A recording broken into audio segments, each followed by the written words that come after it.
Okay, thanks for joining me today, folks. Lovely to see you all, and it's a nice full house, so appreciate it.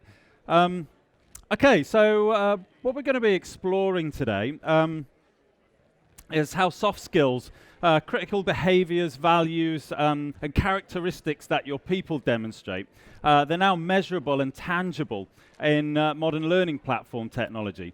So I hope I can give you some food for thought, something that you can take away from today, apply to your practice, whether you're in L&D or in HR.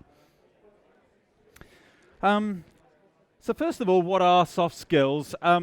Most of you are probably already familiar with it. I'm sure it's come across your radar and you probably know quite a bit about it. But just briefly to describe what it is. Soft skills are the desirable qualities for certain forms of employment that do not depend on acquired knowledge. They include common sense, the ability to deal with people, and a positive, flexible attitude. Soft skills cover things like people skills, social skills, communication skills, character or personality traits, attitudes, and emotional intelligence. A couple of examples of these skills include dedication, influence, motivation, and they're just a few examples of the important skills that you're really looking for in your people, but they're not always easily assessed or measured. I mean, how do you measure, for example, if someone's motivated? And as a result, we call them somewhat intangible skills. But why are they so important? Why are they considered so important and so critical to the development of your organization? They're often the true indicators of your champions, the future leaders and achievers that are going to help your organization grow. According to LinkedIn Learning's 2019 Workplace Learning Report, some of the country's fastest growing roles, sales development, customer success, and customer experience jobs, they're all heavily dependent on soft skills. So we'll just have a quick show of hands just to see what your thoughts are. What percentage of senior leaders today do you think say soft skills are more important than traditional hard skills? Raise your hands if you think it's A, 11%. Who thinks it's B, 38%? Couple of you. And who thinks it's C, 57%? The overwhelming majority. That's quite correct. Over half of all senior leaders interviewed say soft skills are more important than hard skills. And according to the LinkedIn Learning Report, the following are a few of the top skills that companies most need in 2019. So we've got creativity. That's popping up everywhere. That's becoming more and more important. We've got collaboration, the ability for people to break down silos, find a common language, and communicate with other departments. The skill of persuasion, the ability to convince someone from your point of view and your way of thinking. Analytical reasoning as well. And adaptability. And just a quick check. Can anyone think of any more soft skills that you think are really important to your organization at the moment? Yes? Resilience. I was hoping someone would say that one. Resilience is a big one. That ability to take the knocks and keep plowing towards your goal. That ability to take the setbacks, deal with failure, and still be able to continue motivated towards your goal. Any more? Yes. Analytical reasoning being a soft skill. Analytical reasoning. I think it's attributed to the ability to process data, analyze it, and create insight, so it can be shared in a common language with other people in a way that's meaningful to them.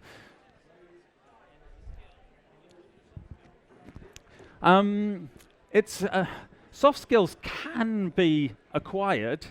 It's not necessarily something you're born with or not. Similarly with creativity, there's an assumption that creativity is something you're born with or not. It's a skill you can develop, but it's not traditionally acquired. It's not something you would learn in a formal program, but it's becoming more and more important, something we need to realize and take on board.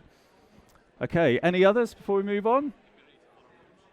Ability to follow rules, obedience, compliance, conformance. Yep, that's a skill in itself. Cool, okay.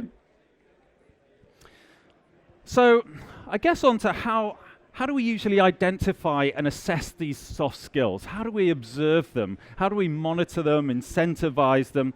Typically we do it through observation, watching people on a day-to-day basis, observing how they react and respond and interact with other people.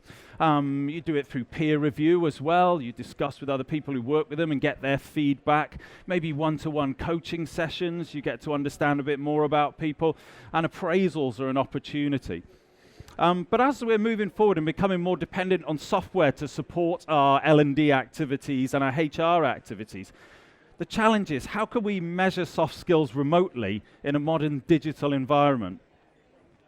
We can check tangible measures such as assessment performance when people are doing soft skills learning. But how can we measure, for example, dedication? You know, how do we actually look at the data, determine if someone's dedicated or not, or motivated on a daily basis? So I guess this is where modern learning technologies come in. We've now got technologies that actually support doing this through the platforms that we're already using. They're able to detect and report these behaviors and present it back in a meaningful way. And we can define these desired behaviors in terms of digital body language. It's probably a term that you've heard used quite a bit recently, or not at all. And digital body language can describe, I guess, a few different things. It can indicate how people are behaving, what they're engaging with, and what they're doing. But also it leaves a trace, an imprint of what they're doing through their activity in digital environments. And we can identify digital body language and monitor, nurture, and reward people who are demonstrating these characteristics. We'll just take a quick look at the key technology that allows this to happen. First of all, we've got a thing called XAPI. Hands up who's heard of XAPI. Okay, about half of you. So XAPI, or Experience API, was released in 2013 as the next generation of the SCORM standard. You may have heard of SCORM standard, the way that learning objects interact with an LMS to be able to record and track it. Well, XAPI was designed to move the game forward. It allows learning content and systems to speak to each other in a very sort of detailed and meaningful way. It's a way of tracking learning experience, not just progress and assessment that SCORM would traditionally do. And if any of you are familiar with digital marketing, think of XAPI like Google Tag Manager. It allows you to track user interactions on a web page and perform complex analytics on their behavior and activity patterns. So a few things that XAPI allows us to do. It lets you monitor and track every click and interaction that the learner does through their digital learning experience. Anything that you consider important, you're the one who defines what to track. It allows us to design more readable, qualitative and quantitative progress and score reports. It lets us consider more widely what should be measured as part of a learner's journey, and also as an outcome of their learning. What are they doing as a result of completing that learning activity? And we can also capture previously intangible behaviors that demonstrate learning or have an impact on learning as well.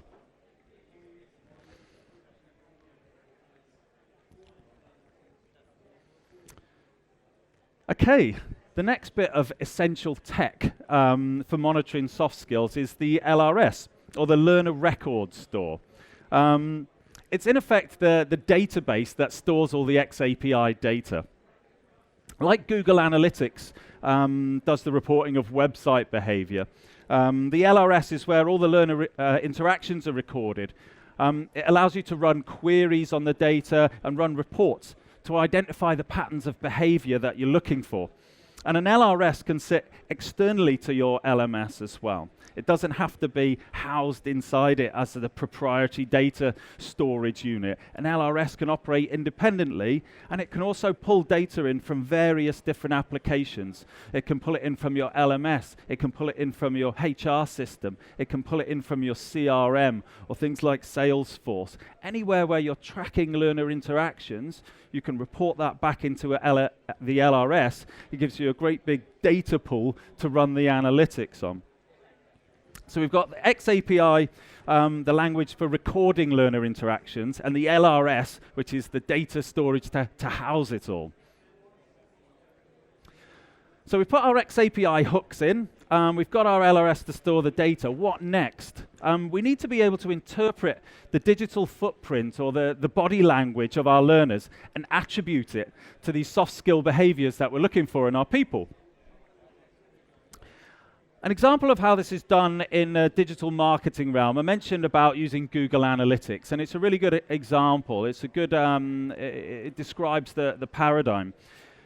It tracks every click and interaction your prospect makes on your website. So the dashboard then is giving you visualizations of the insights of that behavior so that you can actually determine things like which pages or content in your site are performing well.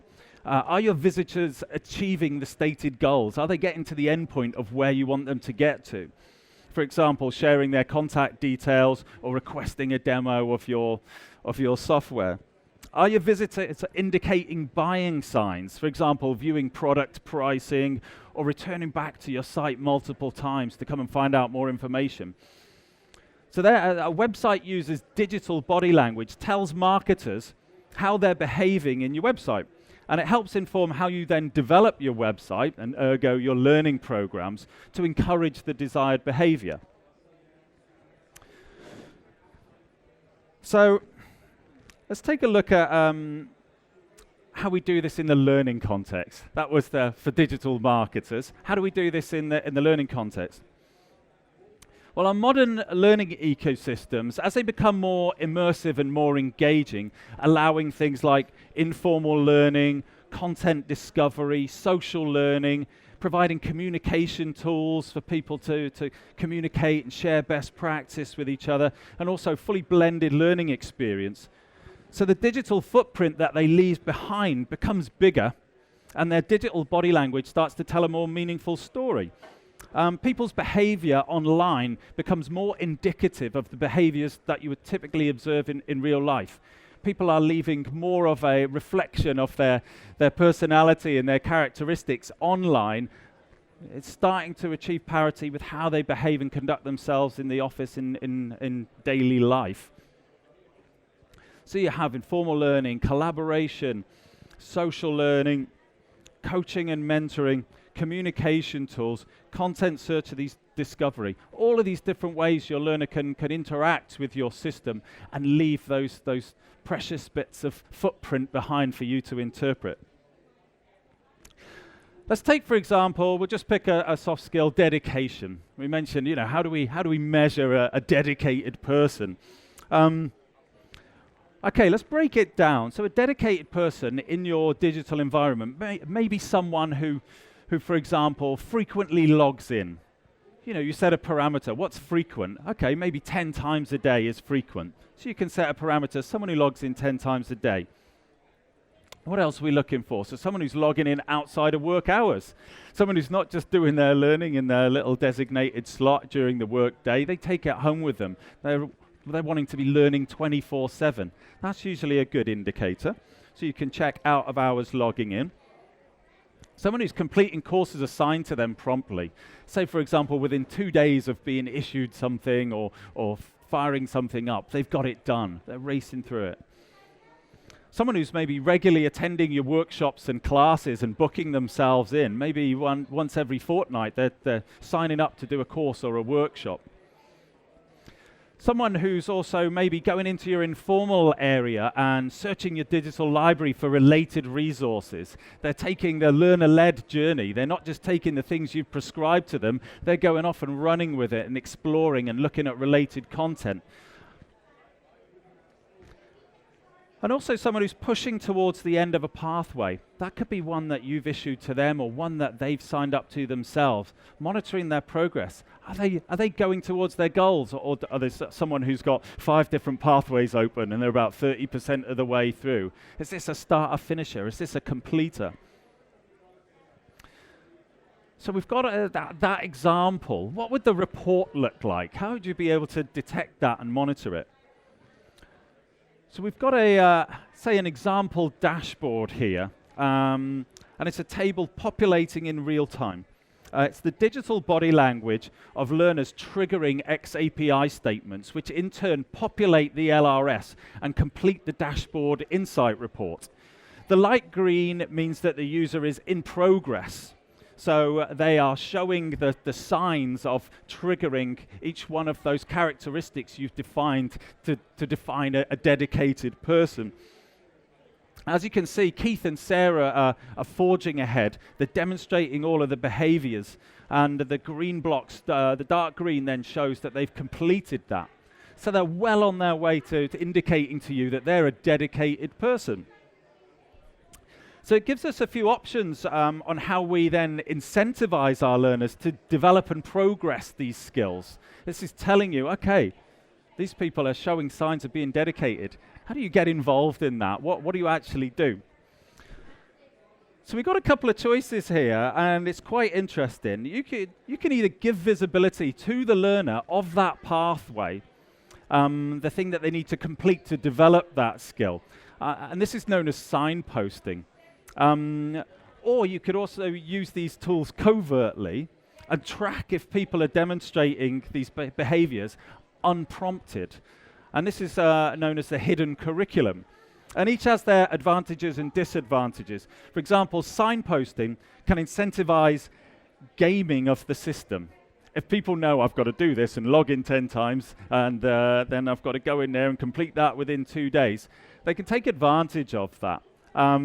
You know, if there's a reward at the end of completing that task, yes, it gets people to do it, but does it necessarily mean that they have that soft skill at the end of it?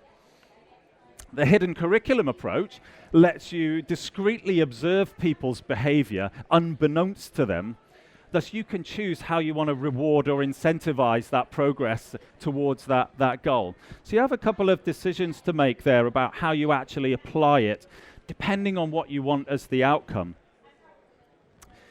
So with this in mind, something I'd like you to consider is how can these tools be applied in your organization? How can you take this and run with this and actually use this in your practice? Does anyone have any ideas right now or are stimulated enough to think how could they use this in their organization? No. Maybe you need a little bit. Oh, hello, someone at the back.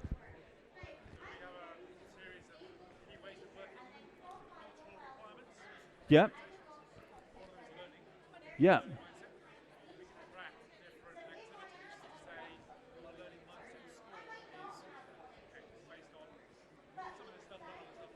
Yeah, definitely. I think one of the key things is trying to get the measurement beyond just the learning outcome. You know, for example, the Kirkpatrick Phillips model, and you've got the different levels. So you've got the engagement at the start, you've then got the learning outcome. And the key one next is about behavior. We're trying to identify what the impact is of your learning activity that drives behavior change. Because the ultimate goal of learning is to help people be better at doing what they do and aligning it to your organizational goals. Definitely allowing you to track and measure beyond just have they completed it, did they score 86%. Is start to identify the characteristics that are coming from that learning activity. There's the things that people are doing themselves, but then when you're getting in the stream and trying to encourage and promote development of these soft skills and designing learning to support these soft skills as well, you can start seeing is that learning having an impact? Is that collaboration learning thing that people have done mean they're getting in there and communicating with other people and supporting other people and talking to other people? So it's really that bigger picture of behavior change that you're trying to drive through learning that this helps you manage. you know, in HR they call it talent management, but it really does start to bring L&D and HR together, and you start to have that overlapping Venn diagram. So HR aren't sitting there doing their thing, hiring and firing. It's an opportunity for you to come together and design learning and development and talent management, bring it together for the good of your organization. Okay, cool. Well, I guess just to summarize then what we've covered today. So it's clear that soft skills are essential in 2019 and moving forward. There's no escaping that. XAPI and LRS are technologies in modern learning platforms, and it helps you monitor soft skills. Digital body language, it may not replace it, but it can certainly support real-world observation of the development and demonstration of soft skills. And supporting both talent management and learning, L&D and HR can work together to get some value from this. Okay, so that's pretty much it, folks. If it's something that you want to explore further, feel free to pop over and have a chat with us. We're on stand 3 just over there next to the refreshments. Love to hear your ideas about it and see what your thoughts are on it. And you can check out our blended learning ecosystem, Thinqi, as well, which lets you do all of that stuff, of course. And do visit our website as well, thinqi.co.uk. We've got a load of blogs and expert guides that we've written around this, which may help you with your practice. You may come away from here having your minds blown with various other stuff, but if you get a chance to sit down and think it over, these blog posts and expert guides might be useful for you. And follow us on Twitter as well. We're always firing out ideas and stuff, and we'd love to hear from you. But thanks everyone for your time.